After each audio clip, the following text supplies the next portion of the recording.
Gainesville, The Villages, 1370 AM, 96.3 FM, The Source.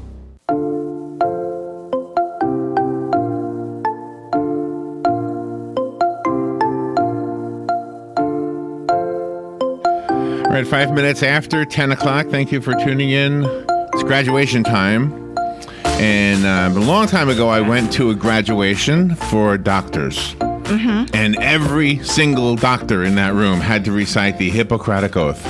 Nice. And I listened to the words of that Hippocratic Oath, and I thought, boy, that is an amazing oath. We should really all take that oath. That's, the oath to do everything you can to make sure that somebody is going to be able to survive and live, whatever, to keep life going, right? Yes. And the people who take that oath or at least adhere to that philosophy, whether they're nurses or doctors, and they may not have even taken that oath, but they make an amazing contribution to all of us. And, we can only do what we can do, and we can only use what knowledge we've been taught, which is why sometimes, when you look back, we've had it even here on this show. We'll speak to a doctor, and he's absolutely sure that he's sure that he's sure, right? Mm-hmm. And then 5 years later, we speak to the same doctor, and he's telling us something different, and I'll say, wait a minute, we spoke to you 5 years ago. He said, well, I thought that's what it was 5 years ago. It's not anything against that doctor. It's the fact that we learn new things. So that's one of the tools that doctor has, actually, is knowledge, right? Mm-hmm. Our next guest probably knows this and more about the craft and the profession that he has been a part of. He is Dr. Paul Zeitz. He has written a book called Waging Justice. It is kind of a memoir. He tells about his journey to speak the truth and be bold. He is an epidemiologist, an award-winning advocate for global justice. I was reading some of his bio, and I think that the whole thing started for him when he read about the Holocaust, which anybody who knows about the Holocaust probably has been changed by that horrible story. Dr. Paul Zeitz, good morning, doctor. It's an honor to have you on our show. Oh, good morning. Thank you so much. Where are you? Glad to be here. Where are you calling from? I'm calling from Bethesda, Maryland, right outside of Washington, D.C. All right. Well, thank you. So tell me about that. The beginnings for you as a doctor started. How old were you when you heard about the Holocaust? I was raised in a conservative Jewish family, and I went to Hebrew school 3 times a week, and we were taught about the Holocaust. As I got older, I think it was around 12 years old, we had a Holocaust survivor came to our class, and she spoke every week after week, about her own personal story. And she shared the devastation of being separated and losing her family and being marched long distances and being, housed in concentration camps and the horror and trauma that she lived through. Wow. She wept every week. And it jolted me, and she talked about the never again concept. Mm-hmm. Of course, we should never have that kind of thing happen again. And I remember asking as a young boy, how did they let it happen? Of course, it would seem obvious to me that never again. That seemed like an obvious conclusion. But the question I asked was, how did they let it happen? That's an awesome question. I've wondered that myself. I look at the pictures of all these guys marching down the street with that crazy march that they did in Nazi Germany. I think, how did they ever go along with this nut? Exactly. And so what I think the inquiry and the question for me has been, how do people become complacent and complicit in the face of what's going on in the world? And I had my own experience of this. I was working in Washington in the early 90s. I was driving, I was on the metro to work at the U.S. Agency for International Development, and I was reading an article about the genocide in Rwanda, where a million people were slaughtered in 3 months. And I was like, that Holocaust bell rang again and said, what are you doing? And I was doing nothing, actually, about it. I just became aware of it. But I didn't take any action to stop it. So I confronted my own complacency and complicity. And how? How did you do it? What were you writing, or were you making speeches? Tell us a little bit more about that. At that time, I was working on child survival. I was working on making sure that all children around the world had access to vaccines to prevent vaccine-preventable diseases, to control diarrhea. And, I didn't actually do anything about the Rwandan genocide at the time. But many years later, I was living in Zambia in sub-Saharan Africa in the late 90s, and I was witnessing people dying everywhere around me, and I realized that it was an AIDS holocaust. Economically productive adults were dropping dead from a virus that was treatable and preventable.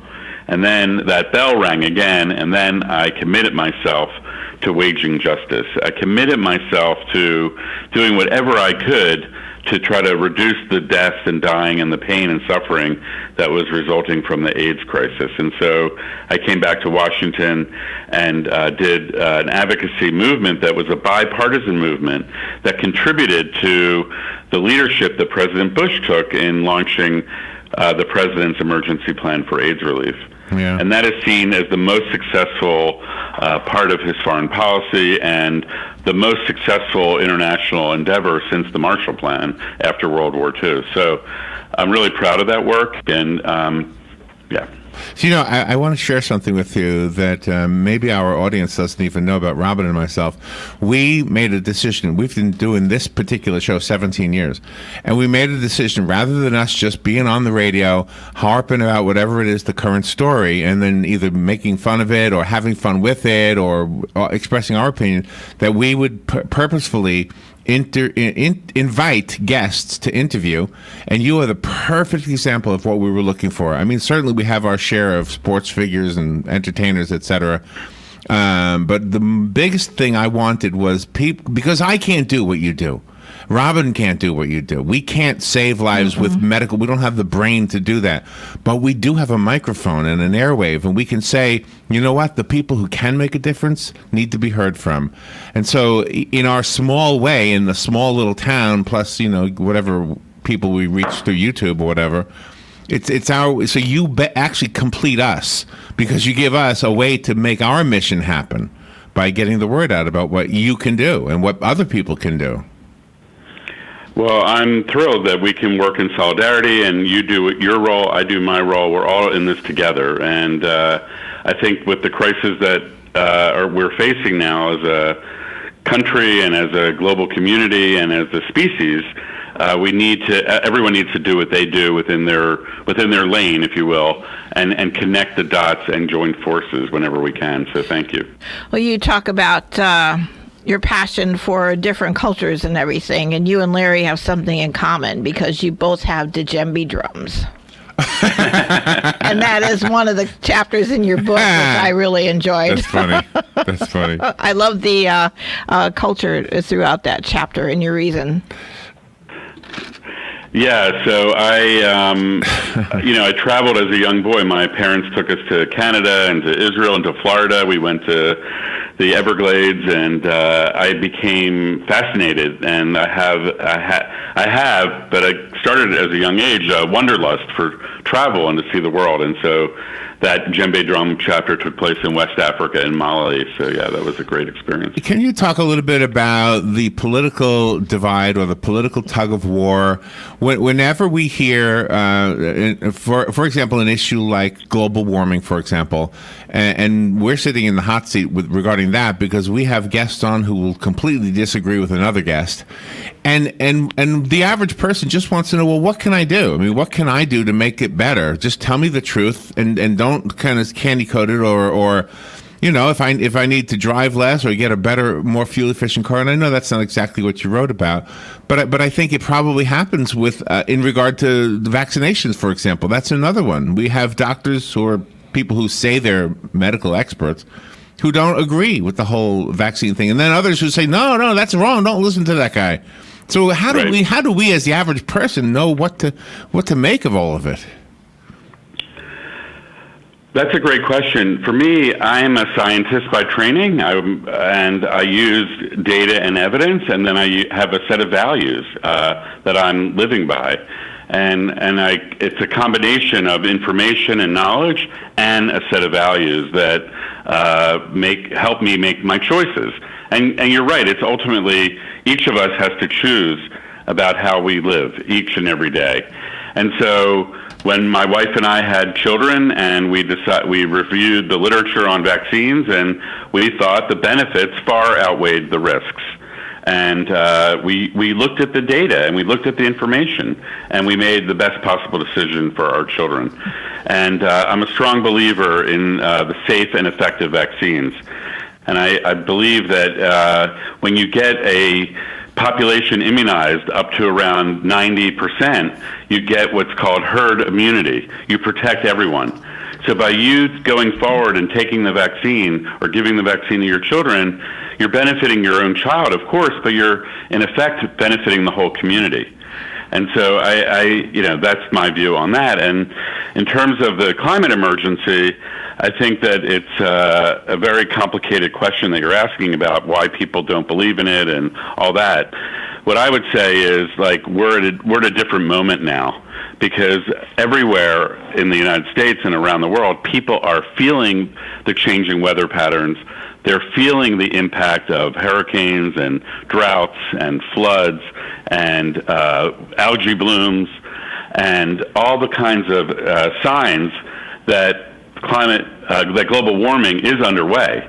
And so I think things are shifting. Yeah. People are now recognizing it. They're seeing it in their daily life. And now people want solutions. Well, so I can tell you how I always address it this way. I always say, even if you don't want to believe that there is global warming or global climate change, you can't ignore the fact the algae problem was partially or maybe entirely caused by us. And the same thing, we work at a mall. This radio station is in a mall. All you got to do is walk out to the parking lot and you see people dropping diapers I saw yesterday, somebody had changed a baby, left the diaper rolled up, and it's in the parking lot. So if nothing else, we must be able to recognize that we are being irresponsible with the environment. That's the cause of global climate change, whether you believe in that or not. There's still the whole idea of pollution that is, that's all part of it too. You got to be a better steward.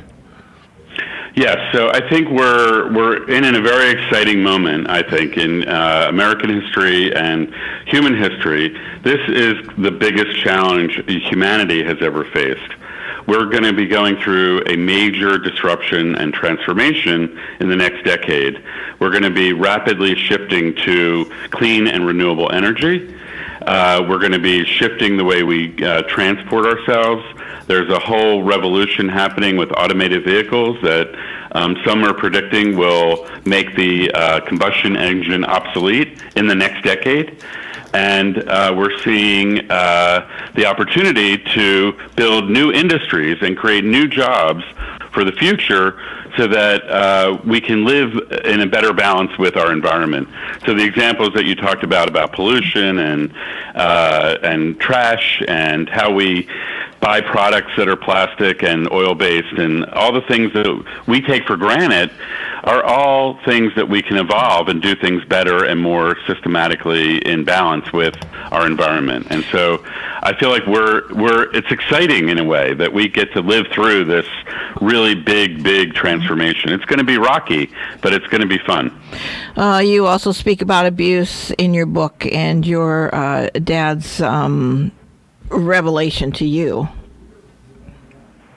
My revelation to him about being a survivor. Is that what you're talking about? Right, exactly. Yeah, so, as I went through my advocacy life and became an advocate, I committed to working on stopping AIDS and, did high-level, intense advocacy here in Washington and around the world. And, a lot of that advocacy was fueled by some kind of inner anger. And so there was part of me that was successful, but part of me that was also eating myself up from the inside. And so I kept working on myself. I kept wanting to find a way to be a happy person and to serve others.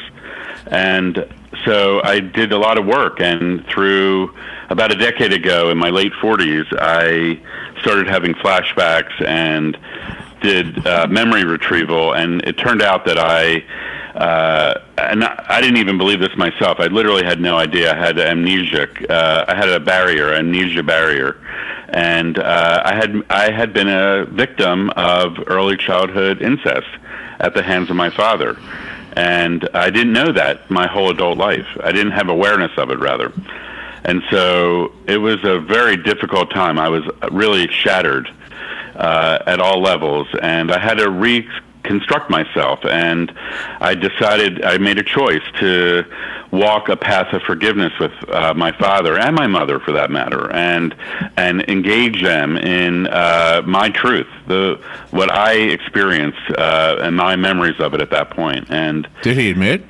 Did he admit it to you? He cut me off. He didn't talk to me for 5 years. Towards the end of his life, we reconnected and we spent time together. And he didn't. The thing about it, for my experience, was I didn't need him to admit it. When I gave up needing him to say I did it, then I was able to be more forgiving. And he didn't need to say it. He said it without saying it. So that in a way is part of what justice is about too. Is getting somebody to know that you know, right? Absolutely. Like for me to be able to speak my truth and now share my story in my book and to talk to groups all over the country about it, I mean, you would be amazed about how that openness and creating that space where it's safe to share my truth also allows other people to share their truth. Right. And it allows other people to see that any person has had a trauma, can heal and recover, and even be more committed to waging justice. That's been my journey. All the people that have come forward in what we call the #MeToo movement, I know there are some people you might be questioning whether they're being honest or not, but I think the core of that group are people who really were holding back something that happened to them that they never told anybody about, and now that they're telling, well, the people who are the guilty parties, they have to face the music. And I think that is a way of having justice. I totally agree. And we're seeing how by revealing these abuses can be healing. You're seeing it happening in the Catholic Church. You're seeing it happening in the Boy Scouts. You're seeing it happen in sports, athletic coaches and doctors that were abusing their clients and their teams. I mean, and I say that my experience was incest. It was intrafamilial. That's about 30 or 40% of the total amount of abuse that's going on every day today. So I think by talking about it and recognizing that it's happening all around us, then we start to shift our culture. And we start to make, and we can co-create a culture where that's no longer acceptable. And that's what I'm committed to. And going back to the root of this story, which was the Holocaust, if the German people had said, "Oh, come on, you're painting us all as if we're bad," then nothing would have been healed. But instead, what happened in the good way was that they said, "Oh my gosh, I cannot believe our country did this," and they have laws again. You can't even say the name Hitler in their country, and so they owned it. They're not proud of it, but they clearly want to make sure it never happens again. And I think, we've kind of all been guilty. I mean, look at the Native American culture from this continent and how their numbers were. The genocide was almost 99%. And how we have to recognize that was part of our past also, So I think acknowledging it doesn't necessarily get you off the hook, but at least it gives you a way to heal and maybe come to terms with what you have been, what you have inherited, even if you didn't do it, if that makes sense. It totally makes sense. And interestingly, like places like Charlottesville, Virginia, where there was that kind of explosion of racial injustice where there was a major confrontation and people were killed. In the wake of that, the community has set up a Truth and Reconciliation Commission. They're working to bring together people of all groups, people of all faiths, to figure out how they can create a new community of respect and dignity for all people. And now that's beautiful, right? That's what we need to do everywhere in the U.S. and globally. And globally is where I wanted to go with this, because I think the rest of the world, in some ways, I think in some ways we're leading the world, the United States. In some ways, maybe we're following, but there are some countries who definitely need to come on board with this. With what? With acknowledging the fact that they are misleading their people. For example, we go to war And we say it's over religious reasons, but the truth is it's about oil, that kind of thing. I mean, we the people need to recognize that we've been misled and we've been taken into war for somebody else's advancement, and it has nothing to do with the reasons we're told or the reasons we've written about in our history books. Yeah, that was an amazing thing that happened during the 2016 campaign. I remember very vividly when the Republican primary in South Carolina, where Jeb Bush was still competing at that point, and Donald Trump came into town. This is a state where there's a lot of military bases and a lot of veterans live there, and he basically said, he challenged the Iraq War as being the biggest mistake in American history, and this was in South Carolina. And wow, so after like 10 or 12 years of everyone being in a narrative of why we were doing that, the bubble got popped on that story. So the reality shifted in a minute. It was an interesting. He's an amazing communicator. And through sharing your journey, we also got a glimpse into the journey of your wife and your children and their individual passions and how supportive you are within your family of each other. Very, very important point to make. Yeah, thank you. My wife, Mindy, is my soulmate, and she's also likes to travel and see the world, and we have five. We're blessed with five. We were blessed with great fertility, and we also adopted a Zambian son, and then we had a fifth son after that, so we have five wonderful sons. Well, thank you for what you're doing. I think your work as an author is outstanding. I like everything we've said today, and if there's anything we disagreed with, I bet you we could convince each other that at least we have a viable opinion, even if we disagree. That's what Robin and I do a lot. We agree on most things, but if we disagree, usually I recognize that she's got a good opinion, even if I don't see it. And vice versa. Yeah, it's usually a man-woman thing. All right, so let's see. Waging Justice is on Amazon. I see it on here getting really good reviews. Do you have a website you'd rather us go to, or in addition to this one would go to? Yeah, I have a personal website called Dr. Paul Zeitz, Zeitz, DrPaulZeitz.org. Okay. To find out everything that I'm working on. Do I have the book? Oh, I do have the book. Okay, Yes, so if do. I have a listener who would like the book that was sent to us, you can call right now, 622-9622. I'll set it aside, put your name on it, and it will be waiting for you. Doctor, thank you so much for taking time to be on the air, and the bigger thank you is for what you're doing to make the world a better place. Thank you so much. Have a great day. You're welcome. We'll be right back.